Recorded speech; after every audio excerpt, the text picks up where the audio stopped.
We're covering stories that matter to you in your neighborhood. Here's what we're working on today across the Coastal Bend. There is a new price tag for the Inner Harbor desal plant. Senior neighborhood news reporter Suzanne Stevens speaks to the city manager Peter Zanoni on the new deal. Plus, over on the island, Bob Hall Pier is almost ready to open back up. Drew Bishop speaks to the contractor who helped build the new pier. And Black History Month continues. Jada Jenkins is over on the west side speaking to Black neighbors on the history of their community in the Molina neighborhood. Chris 6 News at 5 starts right now.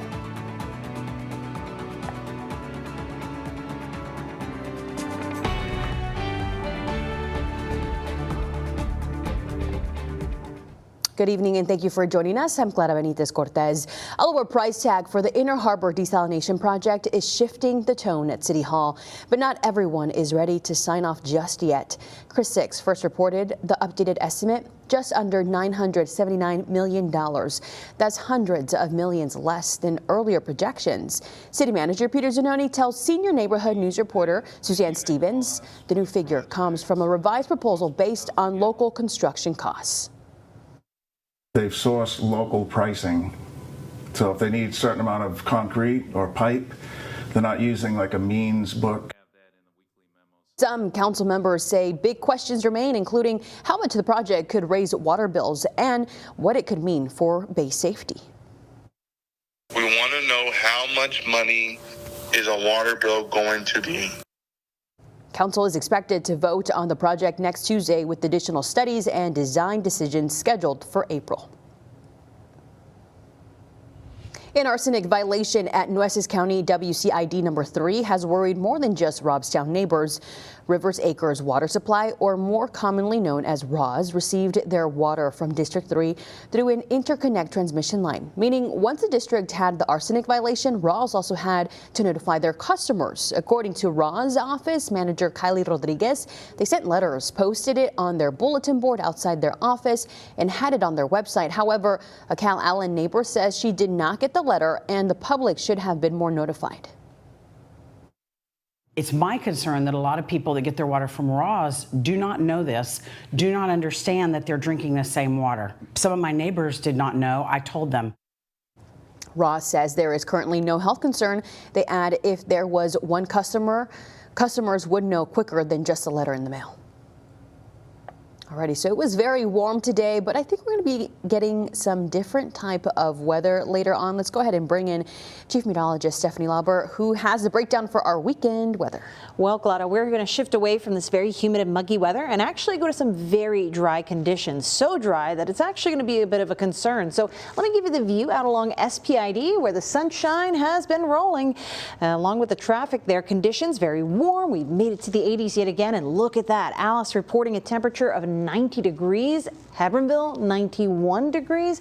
And while this weekend's cold front is going to bring a bit of a cool down, especially during the morning time frame, a bigger concern for that is going to be the gusty winds and incredibly dry conditions. So we're going to see this elevated fire weather condition continue as we focus on it today, really evolving into your Saturday behind that front. So here's what's happened today. We've put these alerts on deck, fire weather alerts. This is your red flag warning or fire weather warning shown here in pink. It includes Bee, Duval, Jim Wells, and Webb counties out toward the brush country, and the fire weather watch, or you could call it a red flag watch, so to speak. That includes Brooks, Jim Hogg, and other western portions of South Texas. This is likely to expand to other neighborhoods across the Coastal Bend as we head on into the rest of the weekend. I'll tell you more about how this cold front is going to be moving across our neighborhoods and impacting your weekend forecast ahead. A multi-million-dollar flood recovery project is now underway in Jim Wells County. City of Alice and county leaders broke ground in K-Bar community, an area that was struggled with flooding. The project is expected to give residents here a new retention pond, drainage infrastructure, culverts, and better roadside ditches to help rainwater move away from homes. You know, we want drainage. When we have any type of flooding or hurricane or anything like that, we want to know where the water's going to go. We want to protect our people, and this is exactly what this gives us an opportunity to do. Leaders say once complete, the project will help reduce runoff, minimize flooding risks, and improve road conditions for families living in the area. The second project is expected to start in a month. Both projects should be completed by the end of the year.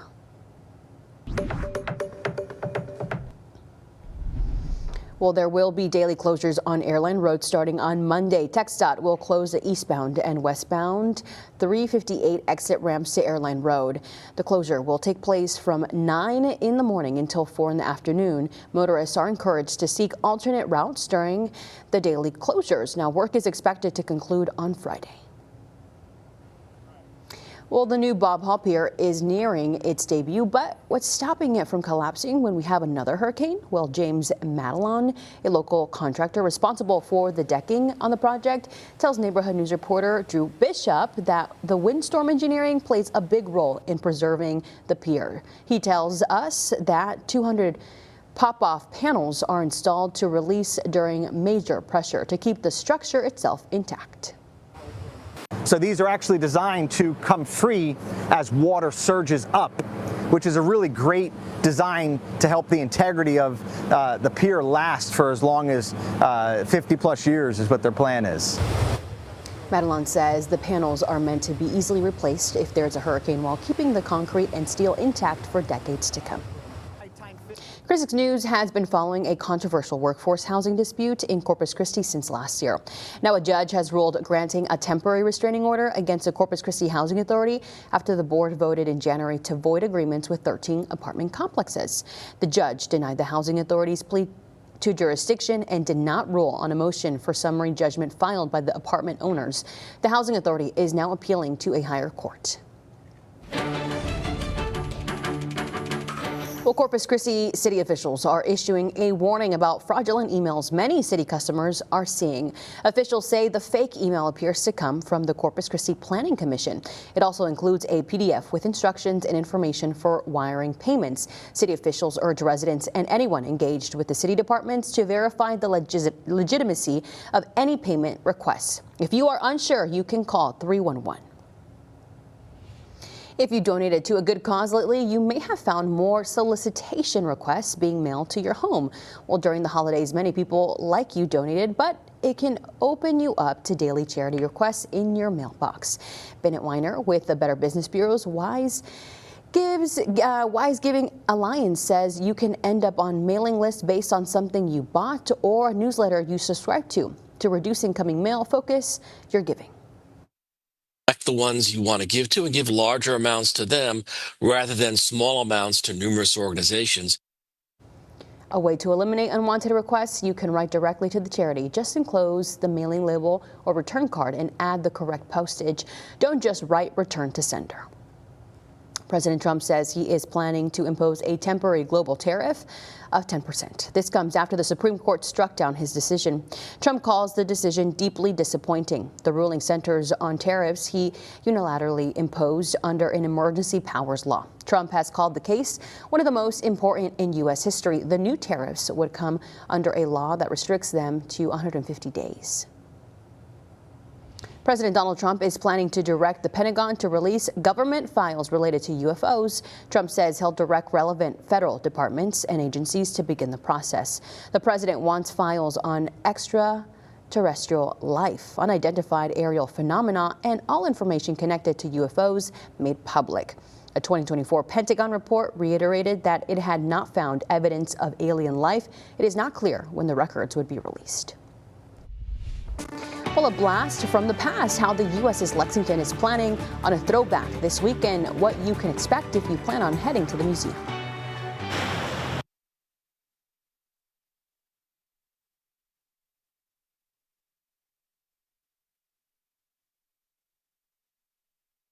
You're watching Chris 6, part of the Scripps News Group.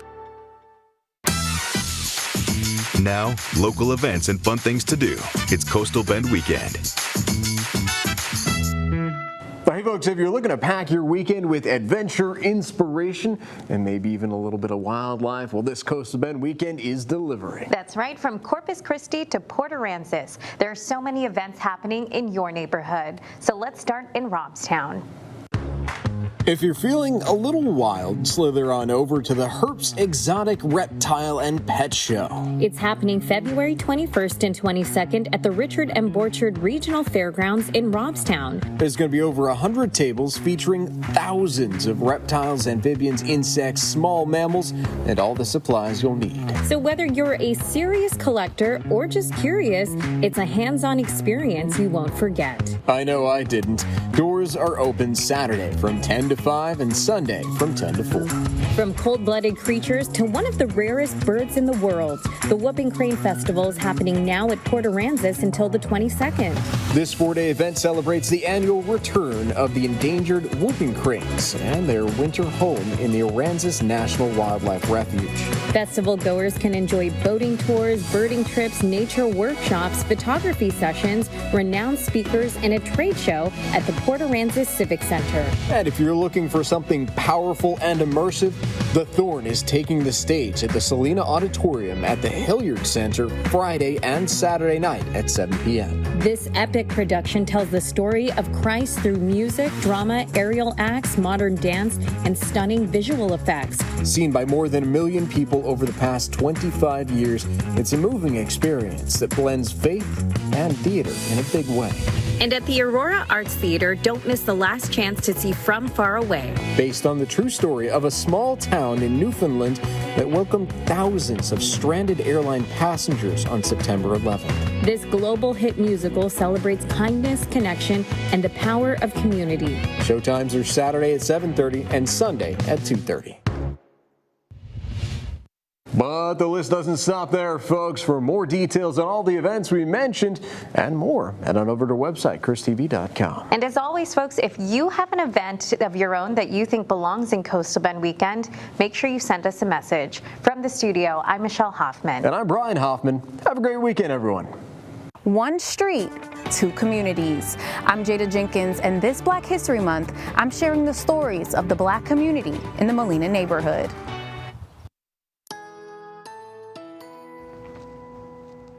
Hey there, happy Friday. It is a very happy Friday here in the Coastal Bend because we're hoping we're going to get some rain in the forecast. I don't have a whole lot of rain on deck for us. Most of it will be while we're sleeping between tonight and tomorrow morning, but I'm focusing a lot on what's happening on either side of that rain opportunity, whether it's tonight's fog or the fire danger that will be with us throughout the weekend and most of next week. So there's a lot to talk about in the forecast. Let's start off with where we ended up today. We started off pretty warm, 72 degrees when we would normally see mornings still in the lower 50s. We have definitely been on a little bit of a February heat wave here. The afternoon, 86 degrees. I thought if we had a few showers this morning that would help us out, but we didn't, so it didn't. And we haven't had much wind to stop the temperatures either, so 86 was our high temperature today. All right, here's the good, bad, and now the ugly. Our departure from normal in terms of rainfall now exceeding 2 inches. So any rain that we get is going to be much appreciated. We just need to get some. So far, the only thing we've been able to really see or not see has been the fog. That is our only form of water we needed to precipitate. There's all this water in the air around us. We don't need fog, we need actual rain, but the circumstances just aren't there yet. We're hoping that this could hopefully translate to a few showers, but we're going to notice the fog first and foremost. Heading through tonight, same deal from last night, except I think it's going to happen a little bit earlier because if you've noticed, looking outside, we haven't really shaken the fog along the coast. So it's just waiting for an opportunity to roll back in, and that'll happen around sundown when things cool off. But just like this morning, heading out, if you have plans early Saturday morning, we shouldn't see things quite as bad. The worst of it should be during the overnight period. I'll offer you this, though. If you plan on heading out tonight, late Friday night plans, if you stay out too late, you will be dealing with the thick of that fog, so you'll want to be careful. Let's talk about fire danger. That is going to be an issue. We've got fire weather alerts on deck until Saturday at 9 p.m. So once this cold front goes through, till Saturday at 9 p.m., we're looking at fire weather conditions, meaning if any sparks kind of get out of control, they're going to be very difficult to control in these conditions. Windy behind the cold front, very, very dry air, and I don't have to tell you, the grass is still pretty crunchy out there. So with our cold front moving through, that's where we're going to see those strong winds. The dry conditions made even worse, relative humidity tanking behind this front, and the dry grass just acts as tinder. So again, any spark that gets out of control, it will be very difficult to fight for our first responders there. But looking at the big weather picture, where is our front? needs a little help from upstairs, right? We've got a situation developing out in the Four Corners region, so this isn't quite the front that we're looking for. It's this guy over here that's going to take a trek to the coastal bend here over the next 12 to 18 hours or so, and should be here on Saturday morning. But it brings us our next best chance of rain, which isn't a whole lot, but isolated showers. I mean, we'll basically take anything that we can quantify here in the coastal bend. It would be more ideal in the watershed. Hopefully we'll see some showers there too, but aside from that, we're just going to have unlikely rain chances over the next 7 days. If this front doesn't produce anything for us, we're just not going to have enough water in the air around us to really offer any help in terms of rain. So we definitely need to put our attention on any Friday night plans, being prepared for that fog, and then the fire danger is a real concern. If you were planning to barbecue this weekend, be very careful, be very judicious, have a fire extinguisher on hand, do it on concrete, not near any kind of dry vegetation. But we are going to be looking at cooler temperatures on the other hand when we come back from the weekend. The morning on Monday, ooh, sweater weather, bundle up. We're going to be in the 40s. All right, Steph, thanks. The USS Lexington Museum is celebrating the ship's 83rd birthday with throwback pricing. Starting today, admission prices will go back to the 1992 price. The limited time promotion will make it easier for families, veterans, and special pricing includes $7 for adults, $5 for military and seniors, $3.75 for children aged 4 to 17, and children 3 and under get in free. The special pricing continues through Sunday. It's often said the Molina neighborhood is known for Selena and its Latino roots. But what's also well known is how this street has long divided the Black community and the Latino community for years. And whether you live on the left or the right side of me, one thing is for certain. I'm your Westside Neighborhood News reporter, Jada Jenkins, and I'm telling you the stories of Black Molina. I first met Stephen Fillmore when I interviewed him about his appearance in the Molina Hardships, Traditions, and Resilience documentary. That's when I learned about Villarreal Street that separated Black and Latino families. He invited me to drive through the neighborhood with him to see it myself. That's when I met Mr. Bobby Davis. I used to be the neighborhood paper boy, who showed me all the houses he grew up in during the 50s. I'm not bragging, but it was the most popular street in the neighborhood. Brag about it. I am. But while the street may have been separated, he says Black and Latino people were not. Every house I would go to, I'll stop, eat tortillas, and watch cartoons. When we reached Villarreal and Elvira, left side was the Hispanic side, and then the right side was the Black side. I saw the love firsthand. Neighbors stopping in the middle of the street just to say hello. He says in the 50s, more Black families moved in, trying to build something better. It was a way of moving us out of the projects. On our way to our next stop, Mr. Bobby blasted old school soul music. What he say? Before I let go. And drove me to Robbie's Barbershop on West Point. It was filled with Black art, photographs, and even vintage Black magazines. Miss Robbie tells me she's been cutting hair in this community for almost 50 years. I knew Stephen's grandparents, his granddaddy, his grandmother. And says Black barbershops are about more than just hair. The hair pattern is different. So a lot of them don't understand that. While I sat in her shop, I met her cousin, former NFL halfback Bobby Smith. And I looked around the room, filled with generations of Black stories. And all I could think was, there is so much Black history right here, and it's still living. And the love it shows. People here tell me there's no Black history in Corpus Christi without knowing the Black history of the West Side. I'm your West Side Neighborhood News reporter, Jada Jenkins, for 6 News. Jada, thank you so much.